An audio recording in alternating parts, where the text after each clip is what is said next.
Welcome to Pennsylvania in Focus. I'm Christina Lengel, and with me today is Pennsylvania editor Kristen Smith.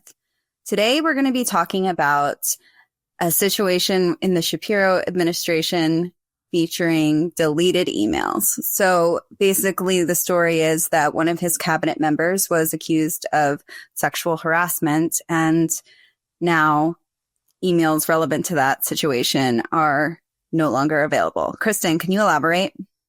Yeah, it's been a tough week for Shapiro. He has been dealing with this scandal on and off for over almost 2 years now, but the latest came in actually a court hearing about a right to know request, which is just a public records request. And a reporter over at Broad and Liberty has been trying to get emails from the person who made the complaint. And they've been back and forth in court for years over this. And finally, at oral arguments on February 12th, a lawyer for the administration actually stood up in court and said, yeah, it's not that the emails you want didn't exist. It's just that we didn't delete them because they weren't necessary, or we deleted them because they weren't necessary anymore, which if you can imagine, just how much of a stunning revelation that is, considering the fact that the government has specific timelines for how long they have to keep your emails, and it's anywhere from 3 to 8 years. And this person resigned 2 years ago. So there is no world in which they're in the right. And it's even more surprising that they went into a court of law and said this. I spoke with one of the attorneys who was working with the reporter on the right to know request, and he said he was dumbfounded and that it kind of changed the entire trajectory of what they were going to do, because now instead of just trying to get these emails, they're going to file sanctions or ask for sanctions against the Shapiro administration for obviously breaking these records retention laws. What is Shapiro's relationship to the person who was accused? Does he have a direct hand in what's happening? So they, by all accounts, have a pretty chummy relationship, or at least they did until this happened. So the cabinet official was Mike Verb. He was the Secretary of Legislative Affairs right when Shapiro came into office in 2023. And they've known each other for decades. They were in the House of Representatives together. They were in the Attorney General's office together. And he's obviously working for him in his cabinet.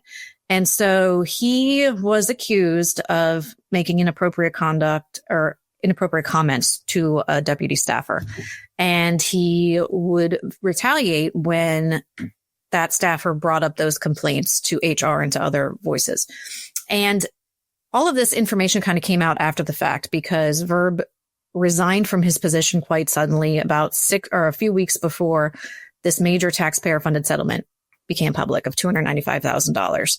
And at that time, it started to kind of come out why he resigned and how long this had been going on. And that was a 6-month period in between the complaint and when he actually resigned. And we're supposed to believe that Shapiro didn't know anything about it until right before the settlement. And that's what he's maintained publicly, that he's like, I didn't know what he was doing. When I found out, I was, very on board with him stepping down. He's out of the administration now. So what does it matter? And I'm paraphrasing there. He wasn't that quite cold, but that's kind of how it came off. So he has maintained that position, but he's gotten a lot of flack for it, because obviously it's hard to imagine a scenario in which the governor of the state doesn't know what his top secretaries are doing and doesn't know when they've been accused of sexual misconduct. I mean, like I said, 6-month period from when it was brought to the attention to when he resigned. And so the idea that he had no inclination is really hard for a lot of people to accept, not just his critics. And that's why this particular reporter started to go deeper into the story and try to find out who knew what, when, and for how long. And the problem is we will never know, because these emails that would have shed light on the situation, they're gone. Or at least the government is saying we can't retrieve them because we deleted them. I'm no tech whiz, so I don't know what kind of magic can be done in order to bring them back. But at this point, if they do bring them back, they're kind of in a sticky situation because they said they couldn't get them. It's a big misstep for the administration this week. So how are other people reacting to it? Is it going to impact his ability to govern and interact with other legislators at the state level? So he's already kind of has a frosty relationship with Senate Republicans. And that's a pretty key relationship for him because they are such a big part of negotiating legislation and budgets. Because if you don't have their support, you don't get a bill to his desk. And that relationship has been bad for a while. It's not getting any better. Part of the reason that it's not great is because the leader of the Senate, Kim Ward, she's been calling him out for this sexual misconduct complaint since it happened and saying he knew, and he didn't say anything. And he waited 6 months to fire Mike Verb. And of course, again, Shapiro has denied this. And so again, she's coming out to say, the culture starts at the top. It doesn't matter if he wasn't directly involved.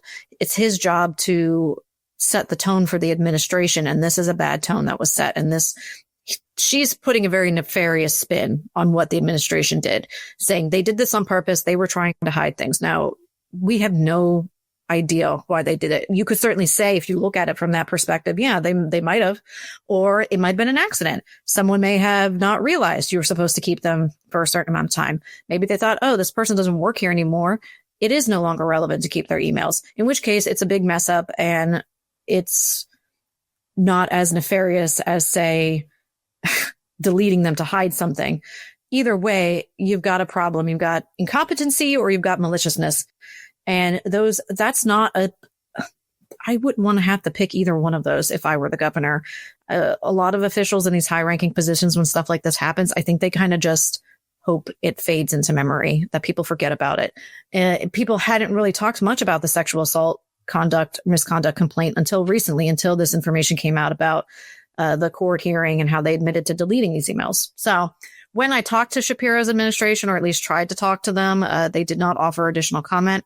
Shapiro was at a press conference the same day this court transcript came out, and he said that he wasn't aware of the reporting that had been done on it from Broad and Liberty, but that he is confident that his administration handles records retention policies as they are intended to do. So that's where he's at. He hasn't said anything more on it since. Well, thanks, Kristen. We'll keep up with this at thecentersquare.com. And thanks for joining us. Hopefully we'll see you next time. See you next time.